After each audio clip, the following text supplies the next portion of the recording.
यह कहानी है एक ऐसी लड़की की जो भविष्य देख सकती है और उसे पता चल जाता है कि कैसे एक दुर्घटना में बहुत से लोग मारे जाएंगे। फिर वो लड़की पूरे इवेंट को ही बदल देती है और उस पूरी टाइमलाइन को बदलते हुए उन सबको बचा लेती है।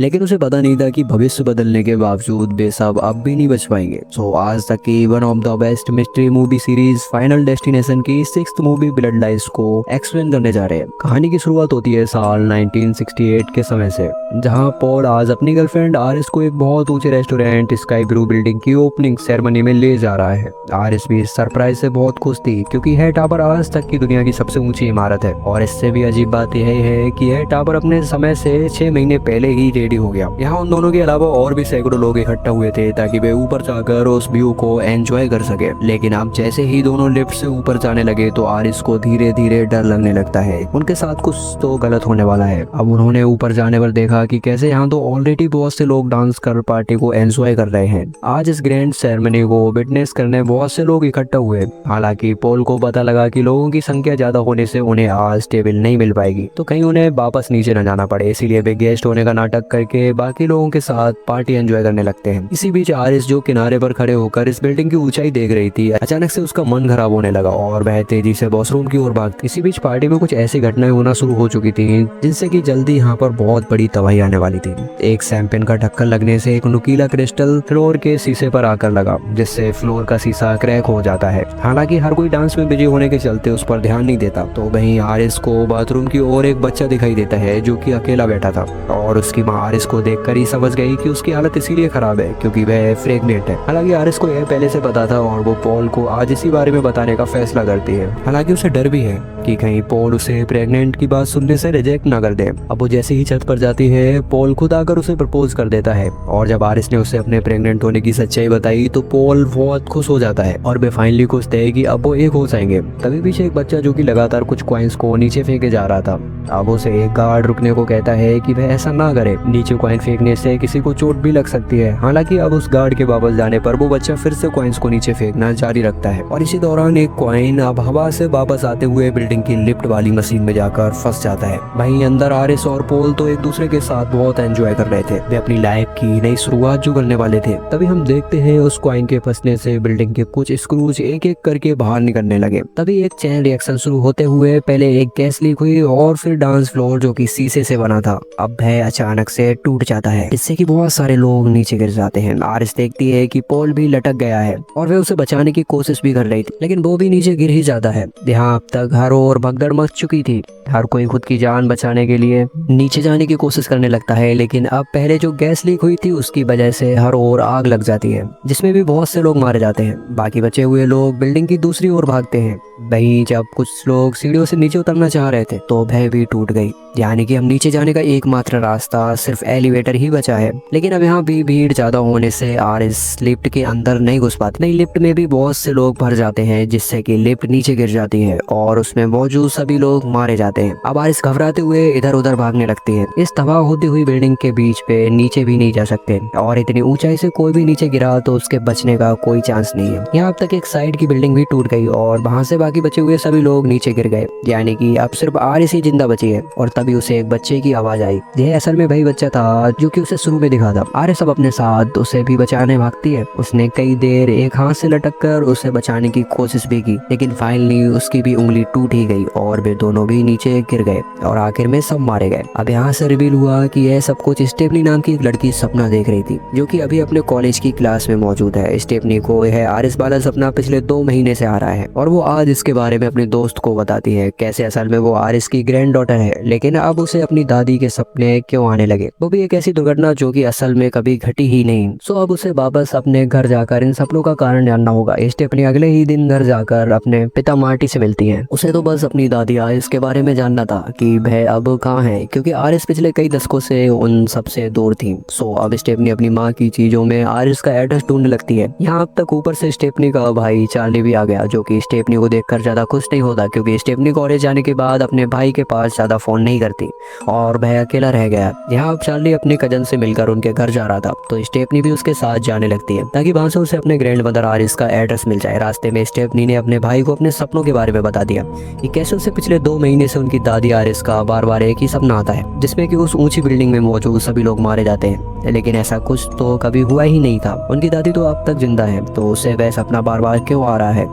इसी का पता लगाने के लिए स्टेफनी अपनी दादी आरिस से मिलना चाहती है। दोनों जल्दी अपने अंकल के घर पहुंच गए जहाँ पर उनके कजिन्स एरिक और बॉबी मिलते हैं। इसके अलावा उनकी एक बहन जूलिया भी थी। अब स्टेफनी सीधा अपनी आंट ग्रेंटा और अंकल हार्बर्ट से मिलने जाती है जिनसे कि वह अपनी दादी आरिस का एड्रेस पूछने लगी। हालांकि उसका अंकल हार्बर्ट अब आरिस के बारे में कोई बात नहीं करना चाहता था। वह गुस्से में कहता है कि उसे उनके पिता पोल के मरने के बाद आरिस पागलों जैसी बातें करने लगी। वह सिर्फ एक ही बात दोहराती थी कि कैसे जो लोग उस स्काई टावर के हादसे से बचे वो एक एक कर सभी मर जाएंगे। आरिस के भी 2 ही बच्चे थे, खुद हार्वर्ड और स्टेफनी की मां डार्लिंग। सो आरिस को ऐसे बिहेव करते देख पुलिस ने हार्वर्ड और डार्लिंग को आरिस से दूर कर दिया। अब स्टेफनी कहती है कि उसकी दादी आरिस जरूर से कुछ ऐसा बतानी चाहती थी जिसे कि कभी कोई समझ नहीं पाए और अब वह अपनी ग्रैंड मदर आरिस से मिलकर सब जानना चाहती है। हालांकि अंकल हार्वर्ड उसे अभी कुछ नहीं बताता, लेकिन स्टेफनी के अपनी आंट से पूछने पर उसे पता चल ही गया कि उसकी दादी की करंट लोकेशन क्या है। वह उसके सामान से उससे अपनी दादी आरिस और दादा पॉल की पुरानी फोटो भी मिल गई, यानी कि यह सब कुछ 50 साल पहले उस टावर हादसे से शुरू हुआ था क्योंकि स्टेफनी को अपने सपने में दिखाई भी देता है, मगर असल में इस टाइमलाइन में कभी वो घटना हुई नहीं थी। अब स्टेफनी काफी लंबी ड्राइविंग के बाद फाइनली अपनी दादी आरिस के घर पहुंच जाती है जो कि दूर जंगल में बीचों बीच बना हुआ था। इस घर को चारों ओर से सुरक्षित भी किया गया, मगर किससे अभी तो यह स्टेफनी को भी नहीं पता। अब स्टेफनी इंटरकम पर बात कर अपनी दादी को यकीन दिलाती है कि कैसे वह उसकी नातिन है। स्टेफनी आरिस की बेटी डार्लिन की बेटी है, सो वो उसे अंदर आने देती है। अब आरिस पहले स्टेफनी का फोन और गाड़ी की चाबियां सब कुछ बाहर एक बॉक्स में छोड़ने को कहती है। वो किसी भी नुकीली चीज को अंदर नहीं लाने देती, जिसके बाद गेट खुल गया और स्टेफनी डरते हुए अंदर आकर देखती है कि कैसे आरिस अब बूढ़ी हो चुकी थी। आरिस स्टेफनी को देखकर बहुत खुश हो जाती है, मगर वो उसके करीब नहीं जाती। स्टेफनी ने यह भी नोटिस किया कि आरिस हर वक्त डरी हुई रहती है, मानो कि उसे उस घटना का अंदेशा हो। अब स्टेफनी की मां डार्लिन के बारे में पूछने पर स्टेफनी ने रिवील किया कि कैसे पिछले 2 महीने से उन्हीं के सपने आ रहे हैं जिसमें कि वे उस टावर में मर जाते हैं, लेकिन असल में तो ऐसा कभी हुआ ही नहीं। अब यह सुनकर आरिस बताती है कि वह सब कुछ रियल में हुआ था। उस दिन जब वह पोल के साथ उस टावर में गई थी तब ऐसा हकीकत में हुआ था, मगर वे सारे विजुअल्स उसने पहले ही देख लिए। जब छत पर पोल उसे प्रपोज कर रहा था सो आरिस ने जल्दी सारे इवेंट्स बदल दी क्योंकि उसे भविष्य का पहले से पता चल गया। उसी ने उस बच्चे से कॉइन छीन लिया, उस आग को बुझा दिया और फ्लोर पर जो क्रैक आया था उसके बारे में सबको बताया, जिनसे कि वह पूरी इवेंट ही बदल गई। और उस दिन उस टावर में जितने भी लोग मरने वाले थे आरिस ने भविष्य देखने की वजह से उन सबकी जान बचा ली, जिसके बाद वो टावर हमेशा के लिए बंद कर दिया गया। लेकिन समय के साथ आरिस ने नोटिस करना शुरू किया कि जिन सब लोगों को उसने टावर पर मरने से जान बचाई थी वे बाद में अन्य दूसरी घटनाओं से मारे जाने लगे। ऐसा लग रहा था मानो उन्हें असल में उसी टावर में मरना हो। वह उनकी नियति थी, मगर आरिस ने वह इवेंट बदलकर उनकी जान बचा ली और अब यूनिवर्स नहीं चाहता कि वे सब जीवित रहे। अब स्टेफनी हैरान थी कि ऐसा कैसे हो सकता है। यहाँ आरिस ने आगे बताना जारी रखा कि बाद में मरने वाले उसी आर्डर में मरने लगे जिस आर्डर में वे उस टावर पर मरने वाले थे, और क्योंकि आखिर में खुद आरिस ही बची थी उसने किसी तरह से अब तक खुद को बचाए रखा। लेकिन अब 2 महीने पहले उसे भी कैंसर डायग्नोज हो गया, यानी कि वह ज्यादा दिन तक जी नहीं पाएगी। और ठीक उसी टाइम से स्टेफनी को भी उसके सपने आने लगे, यानी कि आरिस के अनुसार अब स्टेफनी को उनके पूरे परिवार को बचाना होगा, क्योंकि अगर आरिस मारी गई तो यूनिवर्स एक एक करके उसकी फैमिली के मेंबर्स को भी मारने लगेगा। मौत उन सबके पीछे आएगी क्योंकि उन्हें तो कभी पैदा ही नहीं होना चाहिए था। अब आरिस अपनी इतने सालों की इन सब पर की गई रिसर्च स्टीफनी को देने लगती है ताकि वह सब कुछ समझ सके जिन तरीकों की वजह से वह अब तक मौत से बच पाई, और इसीलिए वह इस सेफ हाउस से बाहर नहीं निकलती। सो स्टेफनी इसी की मदद से अपनी फैमिली को बचा पाएगी। इसी दौरान उसे मैगी फ्रांस ग्लास भी हिल जाता है और उससे एक प्लांट की रस्सी जलने लगती है, लेकिन आरिस उसे नोटिस कर लेती है। अब स्टेफनी को अपनी दादी की बातों का कोई भरोसा नहीं होता। उनकी इन्हीं बातों की वजह से उसकी काफी फैमिली आरिस को पागल समझती थी। अब वह बिना डायरी लिए ही वापस जाने लगती है। वहीं आरिस बाहर जाने के बारे में सोचने लगी क्योंकि उसे अंदाजा था कि वह किन किन तरीकों से मारी जाएगी।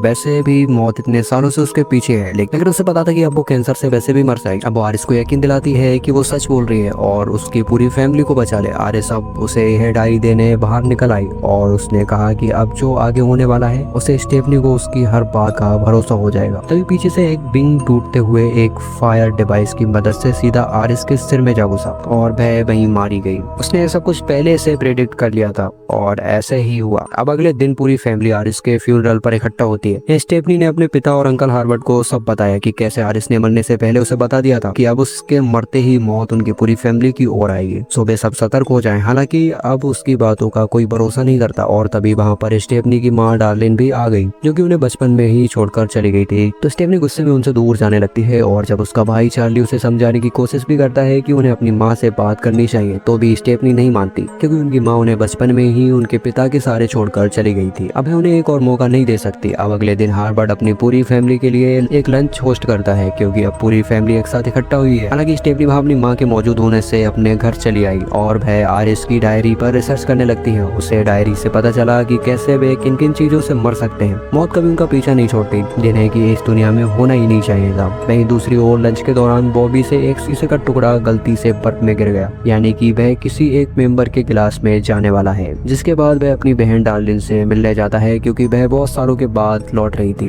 वो बताती भी है कि कैसे उनकी माँ हारिस हमेशा उन्हें मौत को लेकर डरा कर रखती थी। इसी वजह से डार्लिन की मेंटल हालत खराब हो गई और वह अपने बच्चे स्टेफनी और चार्ली को बचपन में ही उनके पिता के पास छोड़कर चली गई। वहीं स्टेफनी को डायरी से अंदाजा हो गया कि उनके साथ कुछ तो गलत होने वाला है। सुबह जल्दी से फोन करते हुए उनके घर जाने लगती है, लेकिन बाकी सब लंच में बिजी होने के चलते कोई फोन नहीं उठा पाता। वहीं हार्वर्ड अब तक अपने बच्चों को एंजॉय करने लगता है कि तभी डार्लिन ने नोटिस किया कि उनके नीचे एक नुकीला औजार पड़ा था और उसने उसे उठाकर साइड में लाकर रख दिया। हालांकि अब तक सारी घटनाएं शुरू हो चुकी थी, मौत अपना खेल रचने लगी थी। अब यहाँ पे दिखाया जाता है कि वह शीशे का टुकड़ा जो कि गिलास में गिर गया था, अब वो हार्वर्ड के पैर में लग गया, जबकि उसी नुकीली औजार से जिसे कि पहले डार्लिन ने उठाया था, वो गिरने से घास कटने की मशीन चालू हो गई और वो मशीन सीधा होके मुंह पर चढ़ जाती है, जो कि पैर में शीशा लगने से नीचे गिर गया था और वह भी मर गया। अब यहाँ से तो स्टेफनी को आरिस की थ्योरी कंफर्म हो चुकी थी। आरिस के मरते ही अब उसकी पूरी फैमिली मरने लगी, क्योंकि उन्हें तो कभी पैदा ही नहीं होना चाहिए था। सो स्टेफनी अपनी पूरी रिसर्च तैयार कर अपनी फैमिली को इकट्ठा कर उन्हें सब समझाने लगती है। स्टेफनी ने बताना शुरू किया कि कैसे उस टावर में आरिस द्वारा बचाए जाने के बाद वे सभी लोग उसी ऑर्डर में मारे जाने लगे, जिस ऑर्डर में उन्हें उस टावर पर मरना था। लेकिन क्योंकि उन सभी मरने वालों की संख्या सैकड़ों में होने से मौत को हर एक तक पहुंचने में कई साल लग गए और तब तक बहुत से लोग तो फैमिली वाले हो चुके थे, जो कि कभी होते ही नहीं मगर वे टावर पे मारे जाते। तो अब डेड हर उसको मार रही है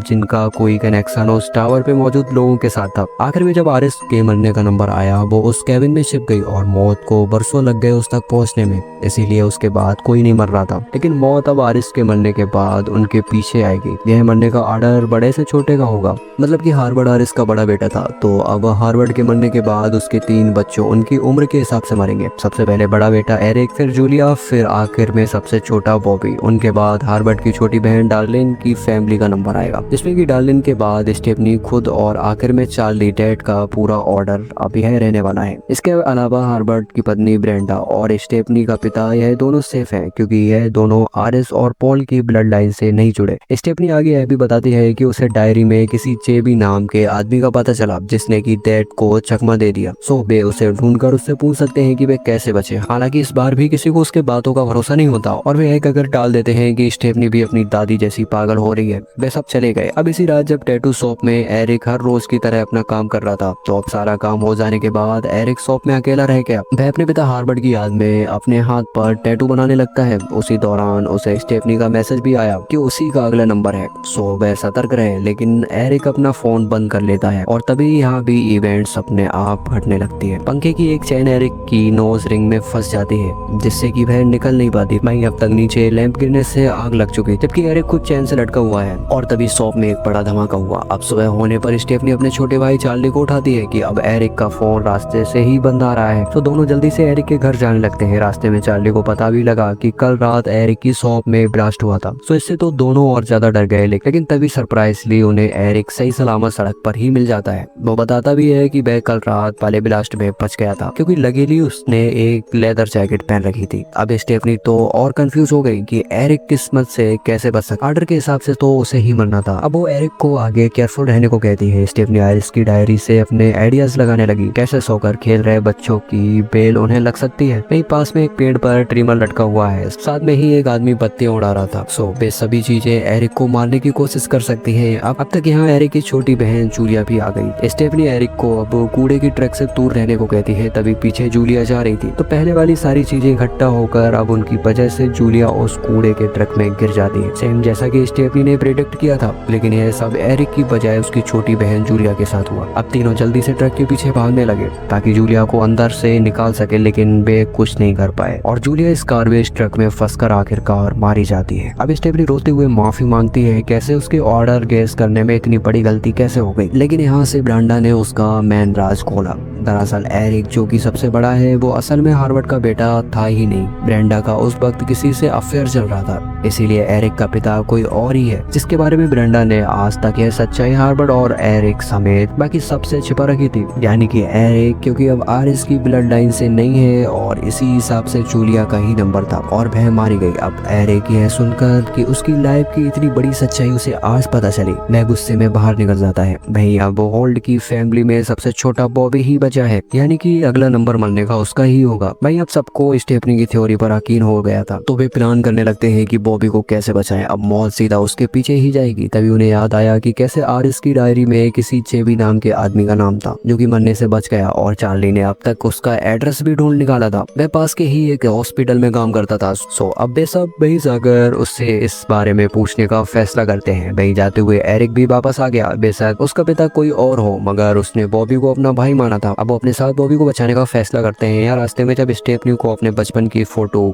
अपनी माँ की गाड़ी में नजर आई तो मैडलिन सफाई भी देती है कि वह बहुत डर गई थी। उसकी माँ आरिस ने हमेशा उसे मौत के प्रति डरा कर रखा, इसीलिए उसे अपने दोनों बच्चों से दूर जाना पड़ा, कहीं बेबी उसी की तरह पागल न हो जाए। मगर अब सब कुछ सच निकल रहा है। सभी अब हॉस्पिटल जाकर उस जेबी से मिलते हैं। यह वही जेबी है जिसे कि हम अब तक हर एक फाइनल डेस्टिनेशन मूवीज में देखते आए थे। अब स्टेफनी के उसे सब बताने पर जेबी रिवील करता है कि वह कोई और नहीं बल्कि वह ही छोटा बच्चा है क्योंकि उस हादसे वाले दिन अपनी माँ के साथ टावर पर गया था, लेकिन फिर वहां पर आरिस ने उनको बचा लिया था। यानी कि वो ओरिजिनल टाइमलाइन के हिसाब से आरिस के बाद सबसे आखिर में मरने वाला था, लेकिन आरिस ने मौत को अपने तक रोके रखा। वो आगे बताता है कि ऐसा सिर्फ उन्हीं के साथ नहीं और भी लोगों के साथ हो चुका है। आज तक कोई भी मौत को चकमा नहीं दे पाया, आज तक कभी कोई डेथ को चीट नहीं कर पाया। वो बताता है कि उसी ने आरिस के साथ मिलकर पूरी दुनिया से दूर वो केबिन बनाया था ताकि आरिस वहां सेफ रह सके, लेकिन आखिरकार आरिस को कैंसर हो गया। अब तो खुद उसे भी कैंसर हो गया। अब स्टेफनी पूछती है कि फिर वे मौत से कैसे बचे। अब जेबी के अनुसार उसने अपने पूरे जीवन में मौत से बचने के 2 तरीके ढूंढ निकाले हैं। पहला कि जिस किसी का भी मरने का नंबर हो वह अपनी जगह किसी और को मार दे और फिर वे जिसे भी मारेंगे उसकी लाइफ उन्हें मिल जाएगी। वह दूसरा रास्ता यह है कि जिसका भी मरने का ऑर्डर है उसे किसी तरह से अपनी सांसें रोकने तक मरना होगा और फिर किसी तरह से आखिरी वक्त पर बाकी लोग उसे रिवाइव कर दे, जैसा कि एक बार हो भी चुका है। और इसके बाद मौत उनकी ब्लड लाइन का पीछा छोड़ अपने अगले शिकार पर निकल जाएगी। अब यह सुनकर एरिक अपने भाई बॉबी को बाहर ले आता है। वे शुरू में सोचते भी हैं कि अब बॉबी को किसी और की जान लेनी चाहिए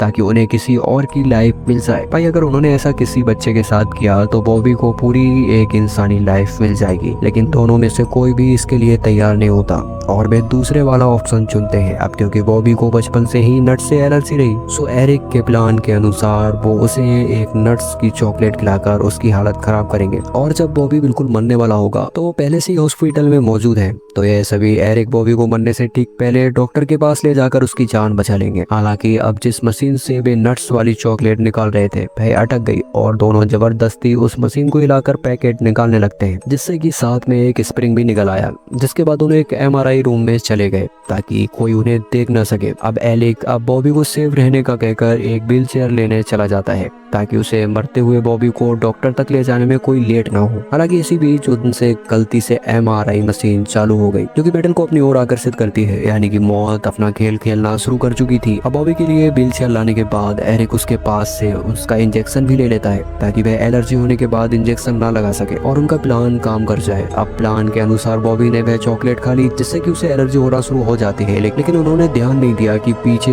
MRI मशीन भी चल रही थी क्योंकि अब एक एक कर सारी मेटल की चीजें उसकी ओर खींचने लगी। अब यहाँ एरिक ने अपनी अपनी पूरी बॉडी में मेटल पेयर्स करवा रखे थे। सो अब एक एक करके उसकी पूरी बॉडी MRI मशीन में खींचने लगती है और आखिरकार एक व्हीलचेयर के लगते ही एरिक का पूरा MRI मशीन में जाकर फंस जाता है और कुचल कर मारा जाता है। अब यहाँ पर हम देखते हैं कि एलर्जी से मरते हुए एरिक के हाथ से इंजेक्शन लेने गया और फाइनली उसने खुद को शॉट भी दे दिया, लेकिन बाहर भी अब तक MRI मशीन की मैग्नेटिक फील्ड पहुंच चुकी थी, जिसे कि एक नर्स उस रूम में देखने जाती है कि हाँ क्या हुआ। और जैसे ही उसने दरवाजा खोला तो वही मशीन वाला स्प्रिंग जो कि गलती से एरिक और बॉबी की वजह से बाहर निकल गया था, अब वो खींचते हुए सीधा बॉबी के सिर में जाकर लगता है और वह भी मारा जाता है। यानी कि अब सिर्फ डार्लिन, स्टेफनी और चार्ली ही बचे हैं। सो डार्लिन ऑफर करती है क्योंकि अगला उसी का नंबर है तो वह अपनी माँ आरिस के कैबिन में रहने चली जाएगी, जो कि सबसे सेफ है। वहाँ पर मौत उसका कुछ नहीं बिगाड़ सकती और जब एक डार्लिन को कुछ नहीं होगा तब तक स्टेफनी और चार्ली भी सेफ रहेंगे, क्योंकि मौत एक ऑर्डर में ही चलती है। अभी तो उनके पास और कोई तरीका नहीं होता। वैसे भी डार्लिन अपने बच्चों के लिए पहले कुछ नहीं कर पाई, लेकिन अब वह उनकी जान बचाने के लिए उस उम्र भर उसी सेफ कैबिन में बंद रहकर बिताने के लिए तैयार हो जाती है। तीनों अब बहुत लंबी ड्राइविंग के बाद फाइनली उस कैबिन तक पहुंच ही जाते हैं, लेकिन यहाँ तो गेट्स बंद थे और उनमें बिजली का करंट दौड़ रहा था। सो स्टेफनी अब अपनी गाड़ी से टक्कर मारकर गेट को तोड़कर अंदर घुस जाती है, लेकिन इसी दौरान उसकी सीट बेल्ट अटक गई और वह भी फंस जाती है। हालांकि अभी तो उन्हें अपनी माँ डार्लिन को सेव करना था। सो चार्ली डार्लिन को लेकर जल्दी से कैबिन के अंदर चला जाता है। वही अब मौत का प्रोसेस फिर से शुरू हो चुका था। एक बिजली का वायर टूटते हुए कैबिन पर गिर गई, जिससे कि अंदर का स्टोव फट जाता है और बहुत बड़ा ब्लास्ट हो गया।